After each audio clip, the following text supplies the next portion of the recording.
નમસ્કાર વિદ્યાર્થી મિત્રો, જ્ઞાન વિદ્યાપીઠમાં તમારું હાર્દિક સ્વાગત છે.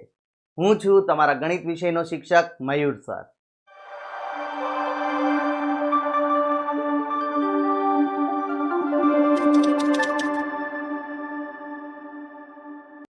આપણે જોઈ રહ્યા છીએ ધોરણ 9 ની અંદર સંખ્યા પદ્ધતિ. આપણે ઓલરેડી આજનો આપણો લેક્ચર છે 6 અને 5 આપણે જોઈ ચૂક્યા છીએ. આજે આપણે લેક્ચર નંબર 6 માં શું જોવાનું છે? તો સ્વાધ્યાય 1.2 નો પ્રશ્ન નંબર 1, 2 અને 3 આજના લેક્ચરની અંદર આપણે જોવાનું છે. લેક્ચર નંબર 5 માં આપણે શું જોયું હતું? તો કે સંખ્યા રેખા જોઈ હતી. સંખ્યા રેખા ઉપર આપણે કેવી રીતે અસમય સંખ્યાઓને દર્શાવી શકાય એની આપણે જાણકારી મેળવી હતી. આજે આપણે જોવાનું છે સ્વાધ્યાય 1.2. એ શરૂ કરતા પહેલા દરેક વિદ્યાર્થીને એક નમ્ર વિનંતી છે કે જો હજી સુધી તમે અમારી ચેનલને સબસ્ક્રાઇબ નથી કરી તો પ્લીઝ ચેનલને સબસ્ક્રાઇબ કરો, આ વિડીયોને લાઈક કરો અને તમારા મિત્રો સાથે શેર કરો. વધારે વાત ન કરતા ચાલો આજનો વિડીયો શરૂ કરીએ.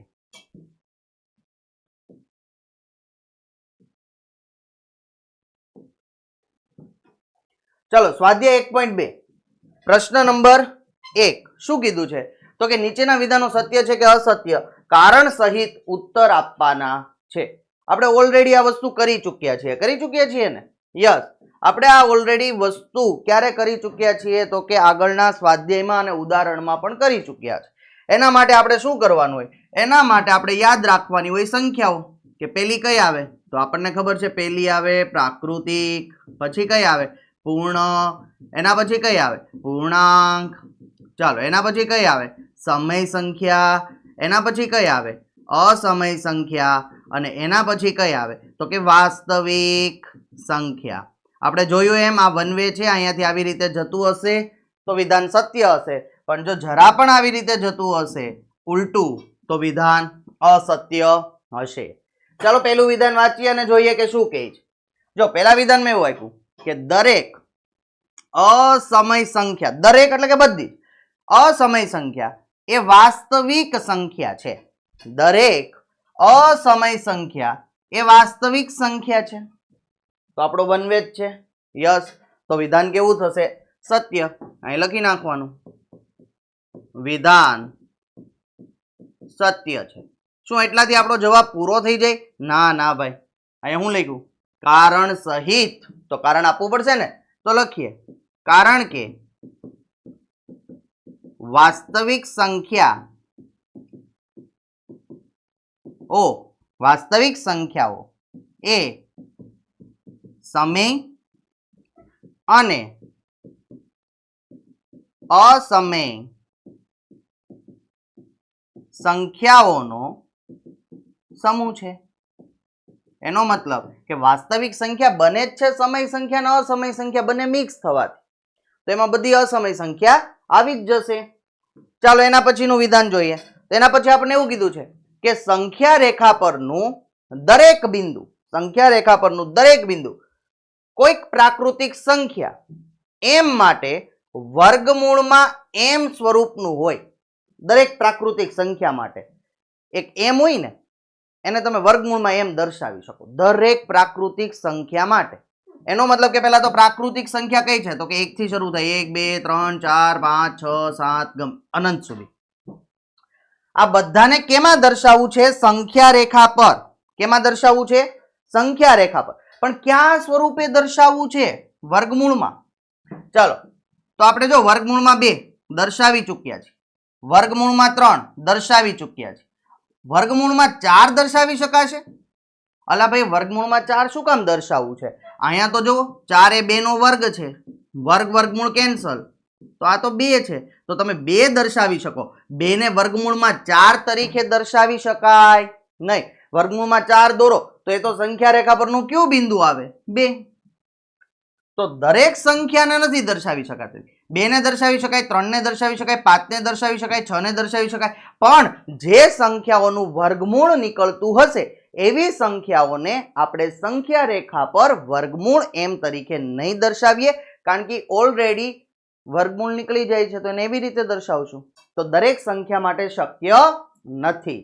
તો આપણે અહીંયા શું લખશું કે વિધાન કેવું છે? વિધાન અસત્ય છે ભાઈ. કેવું છે? અસત્ય. કારણ આપવું પડશે ને, તો આપણે લખી નાખવાનું કારણ કે. શું લખશો? તો કારણ કે જે પ્રાકૃતિક સંખ્યાનું વર્ગમૂળ નીકળે છે તેને વર્ગમૂળમાં એમ સ્વરૂપે સંખ્યા રેખા પર દર્શાવી શકાતું નથી. દર્શાવી શકાતું નથી. સમજાણું? તો આવી રીતે આપણે એક્ઝામ્પલ આપી દેવાનું. ઉદાહરણ આપવું હોય તો આપી શકીએ. વર્ગમૂળમાં 4 બરાબર 2 થાય તો આપણે 2 દર્શાવશું, નહીં કે વર્ગમૂળમાં 4. ચલો નેક્સ્ટ. ઓકે, નેક્સ્ટમાં આપણને શું વિધાન આપેલું છે? નેક્સ્ટમાં આપણને કંઈક આવું કીધું કે દરેક વાસ્તવિક સંખ્યા એ સમય સંખ્યા છે. દરેક વાસ્તવિક સંખ્યા. હવે જો હમણાં જ મેં વાત કરી હતી કે વાસ્તવિક સંખ્યા છે ને એ બે સંખ્યાનો સમૂહ છે. એમાં કઈ કઈ સંખ્યા આવે? તો કે સમય અને અસમય. આ બે ભેગી થાય ને તો એ શું બને? વાસ્તવિક સંખ્યા બને. તો પછી દરેક વાસ્તવિક એ અસમય થોડી છે, એમાં તો સમય છે. તો તમને ખબર પડી ગઈ કે વિધાન કેવું છે? વિધાન અસત્ય છે. વિધાન કેવું છે? અસત્ય છે. અને કારણ લખવું પડશે ને, તો લખવાનું કારણ કે વાસ્તવિક સંખ્યા એ સમય અને અસમય સંખ્યાઓ નો સમૂહ છે. વાસ્તવિક સંખ્યા એ સમય સંખ્યા અને અસમય સંખ્યા બંનેનો સમૂહ છે. એટલા માટે આપણે અહીંયા એમ ના કહી શકીએ કે દરેક વાસ્તવિક સંખ્યા એ અસમય સંખ્યા છે, એવું આપણે કહી શકીએ નહીં. ચાલો નેક્સ્ટ. ઓકે, પ્રશ્ન નંબર 2. શું કીધું પ્રશ્ન નંબર 2 માં? તો કે શું દરેક ધન પૂર્ણાંકનું વર્ગમૂળ, દરેક અને પાછી પૂર્ણાંક પણ કેવી? ધન પૂર્ણાંકનું વર્ગમૂળ અસમય સંખ્યા હોય? જો તમારો જવાબ ના છે તો એવી સંખ્યાનું ઉદાહરણ આપો કે વર્ગમૂળ સમય સંખ્યા હોય. ચાલો, સૌથી પહેલા તો અહીંયા તમારે એક પોઈન્ટ પકડો. શું કે આપ્યું છે? ધન પૂર્ણાંક. બધી સંખ્યા નહીં, પૂર્ણાંકમાં કેવી સંખ્યા? ધન પૂર્ણાંક. ધન પૂર્ણાંક એટલે કઈ? તો કે 0, 1, 2, 3, 4, 5, 6 આ બધી કેવી કહેવાય? ધન પૂર્ણાંક. હવે આપણે શું કીધું કે એના વર્ગમૂળ અસમય સંખ્યા મળે. તો ચાલો આપણે વર્ગમૂળ ચેક કરીએ. 2 નું ચેક કરીએ. વર્ગમૂળ 2 નથી એટલે આ સમય છે. ચાલો વર્ગમૂળ 3 એનું પણ નથી એટલે એ પણ અસમય છે. ઓકે, આ પણ અસમય છે. ચાલો હવે આપણે 4 નું ચેક કરીએ. 4 નું વર્ગમૂળ નીકળે? હા, કેટલું? 2. 2 અસમય છે? ના ભાઈ ના, એ તો કેવી સંખ્યા છે? સમય સંખ્યા છે. એનો મતલબ કે દરેક ધન પૂર્ણાંકનું વર્ગમૂળ અસમય નથી. અને જો તમારો જવાબ ના છે તો ઉદાહરણ આપો તો આપી દો ઉદાહરણ કે 4 એ ધન પૂર્ણાંક છે, એનું વર્ગમૂળ 2 મળે છે અને 2 એ સમય સંખ્યા છે, એ અસમય સંખ્યા નથી. એટલા માટે વિધાન અસત્ય છે. વિધાન કેવું છે? અસત્ય છે. ઓકે, ચાલો નેક્સ્ટ. જો ક્યાંય પણ ખબર ન પડે, ક્યાંય પણ ન સમજાય તો કોમેન્ટ કરી શકો છો, અથવા આ વિડીયોના ડિસ્ક્રિપ્શનમાં અમારી વોટ્સઅપની લિંક આપેલી હશે. એ લિંક ઉપર ક્લિક કરીને વોટ્સઅપ ઓપન કરી દેજો. એમાં તમે મેસેજ કરી શકો છો, તરત તમારું સોલ્યુશન તમને મળી જશે. ચાલો નેક્સ્ટ. ઓકે, આ વખતે આપણને કીધું છે કે વર્ગમૂળમાં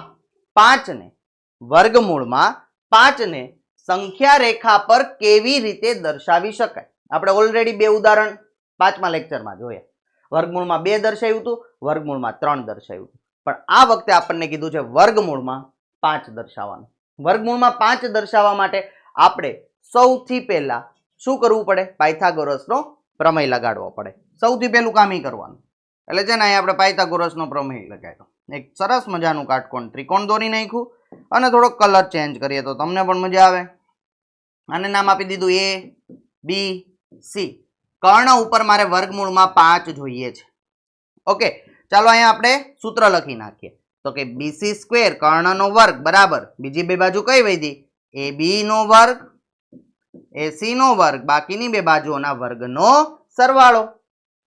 હવે અહીંયા મારે વર્ગમૂળમાં 5 જોતું હોય તો આ બાજુના માપ કેવા રાખવા પડે? તો જો અહીંયા હું રાખું છું માપ 2 અને 1. ચાલો એ બી બરાબર 2 લઈએ, 2 નો વર્ગ પ્લસ 1 નો વર્ગ. ચાલો 2 નો વર્ગ કેટલો થાય? 4. 1 નો વર્ગ કેટલો થાય? 1. બરાબર કેટલા એવા? 5. બીસી નો વર્ગ બરાબર 5 આપણને મળ્યા. તો બીસી બરાબર કેટલું આવે? જો અહીંથી વર્ગ કાઢો તો સામે વર્ગમૂળ આવે. મળી ગયું. એનો મતલબ કે આપણે 2 અને 1 સાથે લઈને આપણે કરવું પડશે સંખ્યા રેખા. સૌથી પહેલા સંખ્યા રેખા દોરો. એલ નામ આપી દો સંખ્યા રેખા. તમે કોઈ પણ નામ આપી શકો છો. રેડી? સ્વામિનારાયણ. તમે તમારી રીતે કોઈ પણ નામ અહીંયા આપી શકો છો. ચાલો હવે આના ઉપર કોઈ એક જગ્યાએ બિંદુ ઓ દર્શાવી દો. હવે ઓ દર્શાવ્યા પછી એ પણ દર્શાવી શકો, ઓ પણ દર્શાવી શકો. ચાલો આ વખતે થોડોક ચેન્જ કરીને એ દર્શાવ્યું, તમારે ઈઝી રહી ને. એ દર્શાવ્યું. ઓકે, હવે શું કરવાનું? તો કે એ થી કેટલું માપ લેવાનું છે? 2 એકમ. હવે અહીંયા મારે પ્રમાણ માપ લેવું છે કે 1 એકમ બરાબર 2 સેન્ટીમીટર. મેં પ્રમાણ માપ લીધું. તમે ઇંચમાં પણ લઈ શકો છો.